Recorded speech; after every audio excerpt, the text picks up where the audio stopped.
I'm currently in the process of redesigning my sister's lash and makeup studio. She outgrew her glam and glitzy aesthetic that she had for a few years and wanted to turn over to a more mid-century and earthy aesthetic, which can be quite expensive.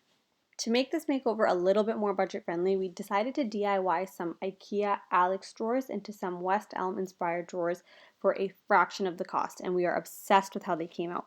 We needed two, but we only had one. So you'll see me transform an assembled drawer and an unassembled drawer. If you want to see some do's and don'ts, keep on watching this video. And if you're new here, don't forget to like, subscribe, and comment. Thank you. Here's everything you're going to need from start to finish to complete this project. You can also get some furniture feet if you want to jazz this project up a little bit more. I have all the links in the description below for all the products that I used.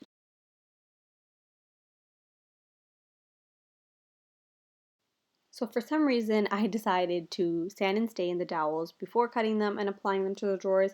I'm here to tell you it's a huge waste of time because it's just double handling. What you can do is you can cut the dowels first and then you can, glue them down to the drawer fronts and then just sand and stain them, and then your stain and glue will dry simultaneously as opposed to double handling it and this project just drags on for hours and hours. So don't do what I did. Here, do what I did next. Okay?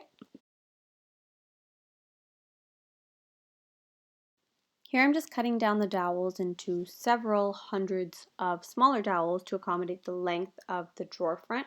In the Alex drawer there's two different lengths, so make sure you accommodate that. Be consistent and be accurate here because otherwise you're going to have some janky looking drawers and we don't want that. We want West Elm looking drawers.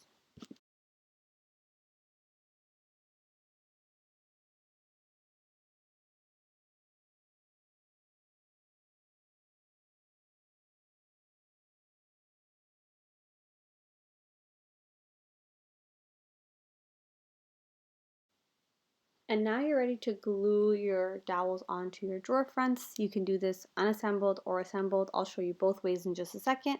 Make sure you spread the glue out to the edges very nicely. Clean up the edges if there's any leaking, just because you will be able to see it after once the whole thing is assembled, and it just looks a little bit more put together when you have a damp rag and you're just cleaning off the excess glue as you go. So again, you can do this unassembled or assembled.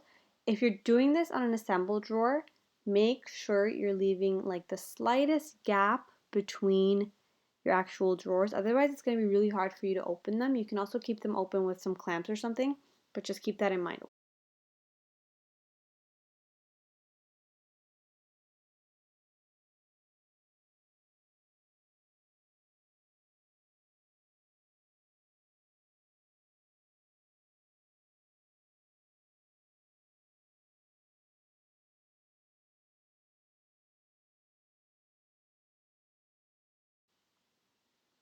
You can also see that these are a little bit darker than the other clip you just saw. That's because these are the ones that I stained first. You don't need to do that. You can just stain them after they've been glued on. It's totally up to you. Either way works. Staining after gluing just saves you a little bit more time.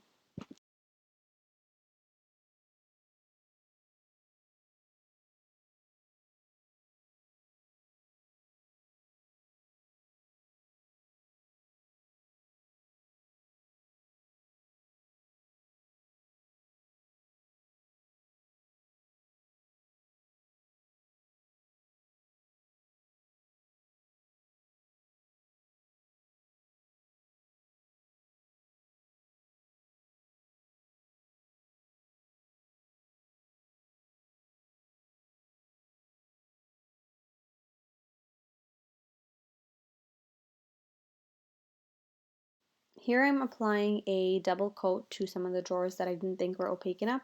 There are a lot of brands that make a one coat stain, which is so nice because you save so much time on the second coat. They just didn't have it in stock in the color that I wanted at the Home Depot I went to, so I ended up picking up this one, which was completely fine. But as long as you stain thoroughly and you take the time to make sure everything is nice and covered, you will have a beautiful finish at the end. And then just let this dry overnight, 24 hours, depending on your climate, it will vary. I did this in my basement and my garage, so it was pretty cold and it needed a little bit more than about 12 hours. So let it take as much time as it needs so you have a nice product in the end.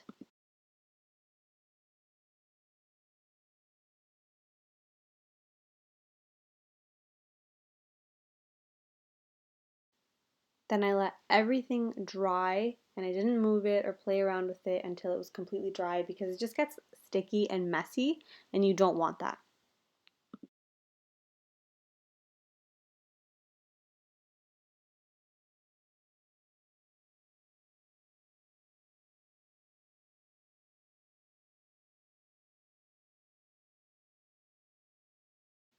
Once your drawers have dried, go ahead and find the center of each drawer, make a mark, drill it in, attach your drawer pull. You can be totally creative here. There's so many different types of drawer pulls you can find at HomeSense, Home Goods, Amazon, at craft stores, and all that good stuff. So be creative here. Choose what you like and what goes with your aesthetic and make this your own.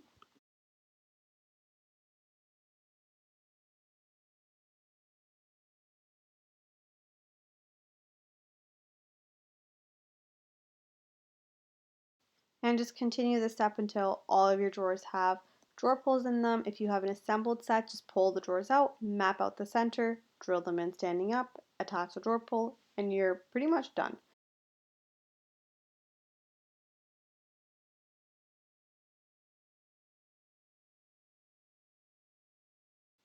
For the unassembled Alex drawer, I did the drawer fronts first, then I assembled the actual drawers and inserted them into the cabinet.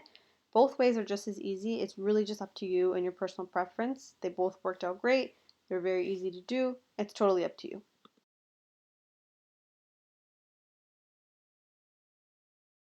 And you can totally make this project your own by staining the wood a different color. You can add different drawer pulls, no drawer pulls, you can add handles, you can add furniture feet, whatever you really want. Just make it your own. And this is how the Alex drawers looked next to this other IKEA table that I DIY'd. I have a video coming up on this very soon as well. If you like this video, don't forget to like, comment, and subscribe. If you have any questions, leave them in the comment section down below and I'd be happy to answer them for you. Don't forget to follow me on Instagram and TikTok. And until my next video, I hope you guys stay safe and healthy. Bye guys.